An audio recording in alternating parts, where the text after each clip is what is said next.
রবিবার নবগ্রাম ব্যবসায়ী সমিতির পক্ষ থেকে ৬০ বছরের ঊর্ধ্বে বর্ষীয়ান ব্যবসায়ীদের সম্মান জানানোর উদ্দেশ্যে একটি বিশেষ সম্বর্ধনা সভার আয়োজন করা হয় নবগ্রাম শৈশব নার্সারি স্কুলে।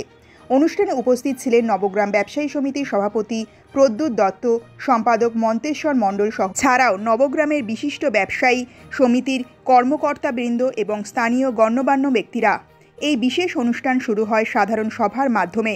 সেখানে নবগ্রাম ব্যবসায়ী সমিতির ভবিষ্যৎ কার্যক্রম ও উন্নয়নের লক্ষ্যে বিভিন্ন গুরুত্বপূর্ণ বিষয় নিয়ে আলোচনা করা হয়। এরপর ৬০ বছরের ঊর্ধ্বে অভিজ্ঞ ব্যবসায়ীদের সম্মান জানানো হয়।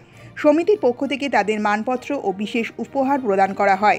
এই অনুষ্ঠানের মূল উদ্দেশ্য ছিল ব্যবসায়ী সমাজের অভিজ্ঞ সদস্যদের অবদানের স্বীকৃতি দেওয়া এবং নতুন প্রজন্মের ব্যবসায়ীদের প্রেরণা যোগানো। নবগ্রাম থেকে শুভ ঘোষের রিপোর্ট, দৈনিক বাংলা নিউজ। বার্ষিক সাধারণ সভা, ব্যবসায়ী সমিতির বার্ষিক সাধারণ সভা। বর্তমানে আমি এখন সম্পাদক, আমার পাশে আছে সভাপতি, এই পাশে আমাদের সহসভাপতি।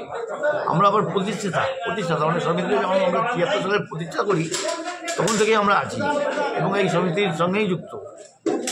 পরের মধ্যখানে হয়তো আমরা সেক্রেটারি পদ তৈরি করেছিলাম, এখন আমরা ঠিক অবস্থাতে আছি। আজকে আমরা ভালো নতুন একটা কমিটি করবো, দেখি খাওয়া দাওয়ার পরে একটা নতুন কমিটি করে তাদের উপর দায়িত্ব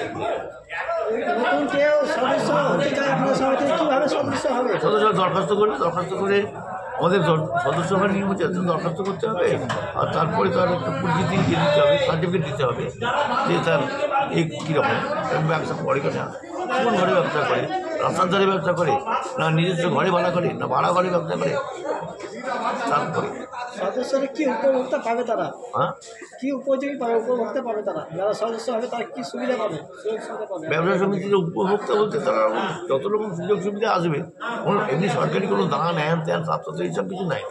কোনো আপদ বিপদ হলে পরে সমিতি তার পাশে থাকবে।